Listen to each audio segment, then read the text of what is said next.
Welcome to the Literary Criticism and Theory lesson on feminist theories. In this lesson, you will learn about Elaine Showalter's Feminist Criticism in the Wilderness and Feminist Concerns in India Today.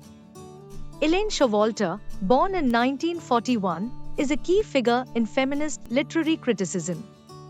She taught at top American universities like Rutgers and Princeton, making big changes in how we talk about women's literature and the women's movement in the US. In the 1970s, a time when men dominated universities, Showalter faced many challenges. She cleverly challenged the usual ideas, showing that women were serious scholars, not just gossipers. This highlighted how feminist criticism was not well understood back then. After World War II, the US became a superpower. American universities became hubs for new ideas, especially in women's writing and African American literature. It was during this time that Showalter's work became important. When Showalter wrote her important essays, Feminist Theories asked three big questions: the truth of literary history, hidden gender ideas in texts, and biases in critical methods. These questions led to rethinking literature through a feminist view. Showalter's essay, Feminist Criticism in the Wilderness, talks about the challenge of creating a single feminist method while keeping different ideas alive. This shows the struggle of feminist theories to stay relevant and not be pushed aside by more structured methods.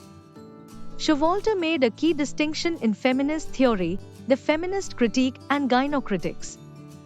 The feminist critique focuses on women as readers and the ideas behind literary works, while gynocritics looks at women as writers and their unique contributions.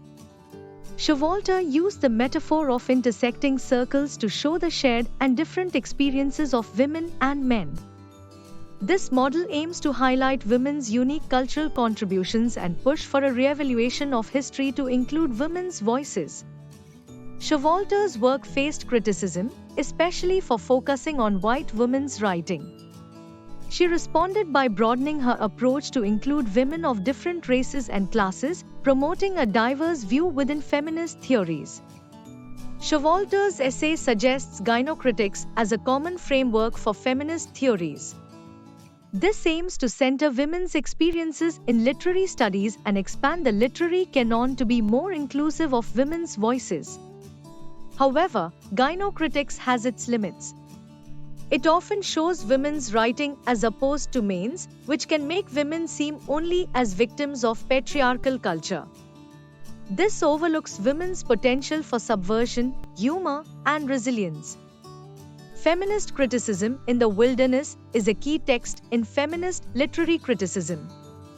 Showalter's call for a gynocentric approach has inspired many scholars to explore women's literature, promoting a richer and more inclusive understanding of literary history.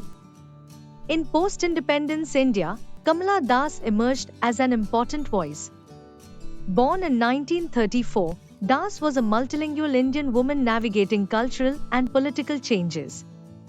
Her poem, An Introduction, explores feminist issues in India today, showing the country's struggle with identity, language, and women's roles.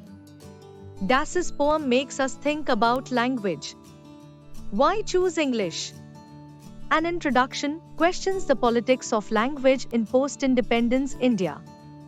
Writing in English is a political and cultural statement, making us think about the impact of using a colonial language. Das asks, who is an Indian woman? This question goes beyond simple categories, looking at class, religion, caste, education, and region. It challenges the idea of a single identity, showing the complex realities of women's lives in India. Post-independence India saw women's movements that reshaped national identity. These movements questioned literary canons, showing how women's identity and national identity interact. Literature, through An Introduction, became a way for women to challenge political power and express their views. Western feminist theories often don't fit well with Indian contexts. Indian feminist writers argue for models that respect cultural differences. They critique Western feminism's universal approach, advocating for a feminist discourse that reflects India's diverse culture. Let's look at an introduction. Written in English and blank verse, it targets an urban, middle-class audience. The poem raises questions about power structures and the politics of language. Das defends her choice of English as a statement of independence, challenging societal and literary norms. In an introduction, Das talks about tough issues like child abuse, prostitution, and rape. These issues cross regional and class lines, showing universal aspects of women's experiences.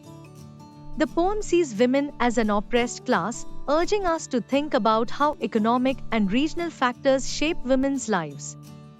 Das's work is recognized globally, shown by its inclusion in the Norton Anthology. This raises questions about cultural assumptions in such recognition. Does it reinforce power structures or offer a radical challenge?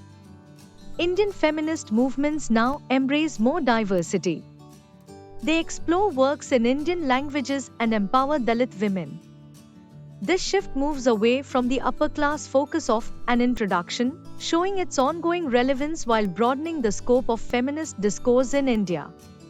Feminist theories have always stressed the importance of education, economic, and artistic independence for women. From Mary Wollstonecraft in the 18th century to Simone de Beauvoir after World War II, these ideas are key in Indian feminist discourse. Contemporary Indian feminism's call for recognizing cultural differences like region, religion, and class. This challenges patriarchy and shapes cultural practices by examining the literary canon. It highlights the dynamic interplay between gender, culture, and identity. The debate between feminist theories and other critical theories is ongoing, much like the dialogue between women and men. This conversation goes beyond academics, touching societal evolution and cultural expression. It's crucial for understanding identity, power, and expression in India. And with those final words, we conclude this lesson. For additional information on this lesson, please look at the content below the video in the online course. To get a list of the important questions and their answers for this lesson, please refer to the guidebook by our publications provided to you with this course for free. It shows you a list of all the questions that have the highest chance of coming in your next exams based on research carried out on previous year question papers. All the best, and I'll see you in the next lesson.